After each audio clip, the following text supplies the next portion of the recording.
Under globalization and multiculturalism, such as ours in Nigeria, we are under no illusion as to the enormity of the myriad of problems that has been confronting this country and continues to confront this country. One of the most outstanding and worthy narratives of the Tinubu-Shettima administration, especially Mr. President, is that he has come in as a fresh breeze with no baggages attached. This is a man, to me, by my own assessment, is a politician with mass grassroots appeal, a man of conscience, and a man that feels the pains of Nigerians. As a Nigerian, he came into politics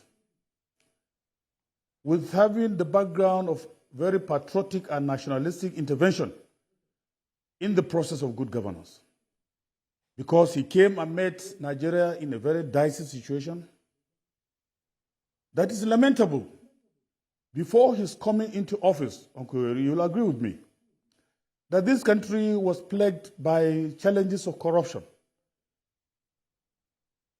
unmitigated lawlessness, crass impunity, spiraling indiscipline, and gross and monumental security challenges that left us paradoxically poor in the midst of plenty.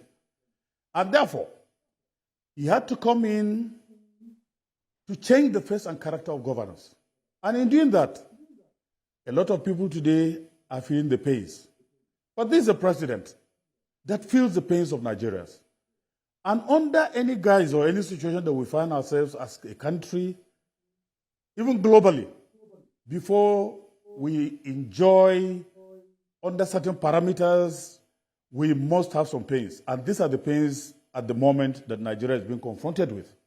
And therefore, I see Mr. President as a man of uncommon grace and compassion, having come out to specifically state that he feels the pains of Nigerians and he's doing everything within the ambits of his powers to make sure that he relieves the pains that has been confronting Nigerians, especially the ordinary Nigerians.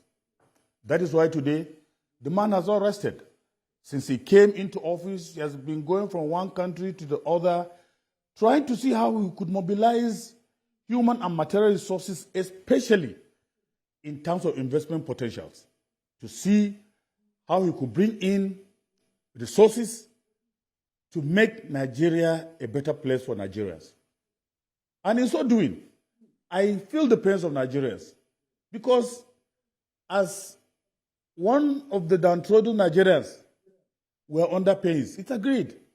But as I've stated, for you to have any leeway, for us to have that wherewithal of making a government stand on its feet, having been confronted by all these issues, because for long, the nation has been buckled under the full weight of ravenous and greedy political class, whose common interest is just to loot the economy and also to make self-servicing parameters. And look at the issues from any parameter of democratic practice. You'll agree with me, Uncle Yori, that Nigeria as it is today, we are on the threshold of moving forward. We're on the threshold of creating history. Indeed. I strongly believe that if the efforts of this government is anything to go by, in near distant future, we are going to see the improvement of the economy. We are going to see the issue of security challenges being addressed. We are going to see how Nigeria's potentials could be added up, especially within the economic cycle, which is biting very hard and harder, to see that at the end of the day, we have an economy that will be buoyant. The value of the naira will also crush, so that it will, the dollar, I'm saying, it will come back downwards. And even the petrol, by the grace of God, by the time this government has finished mapping out its strategies in terms of policy implementation, in terms of aggregating its own views in the economic fronts, I'm sure it will create a leeway where we have our refineries back on track with the Dangote refinery and what have you. It will team up to see that at least the issue of petrol will be addressed and that the level of, in terms of pricing, we will see a kind of reduction.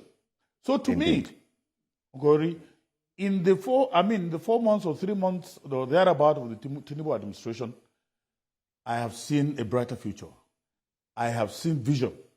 And I know that the government is out to see to the possibilities of making Nigeria a very habitable place for all Nigerians. Bearing in mind that this issue of fuel subsidy removal, which is becoming a pain in the necks of Nigerians, all the other presidential candidates have actually come out to support it because they have put it as part of their manifesto. So it is never a Tinubu philosophy at all. But Tinubu haven't come to look at the issues dispassionately and to pick up the gauntlet to say that, look, this subsidy must go. It has gone. And now, that is why today we're having the sources, especially from the subsidy removal, we're seeing how the government is trying to manage it very well. To plug it into loopholes, to plug it into areas of palliatives, areas of concessions, areas where the Nigerian masses will benefit from the activities of governance, especially, the issue of economy. Now, the economy as it is, or before the Tinubu administration came on board, we've seen how the economy has been wallowing in doldrums. We've not seen any concrete measure towards making the economy progressive. But as it is today, I can tell you that with the caliber of people that I've seen, with their experiences in art of governance and administration, with the capacity that I've seen or I've read about them, I think we're on the path to the El Dorado. Indeed. But let me restate. Thank you. I know that Nigerians are feeling the pains, and the president is also feeling the pains with us.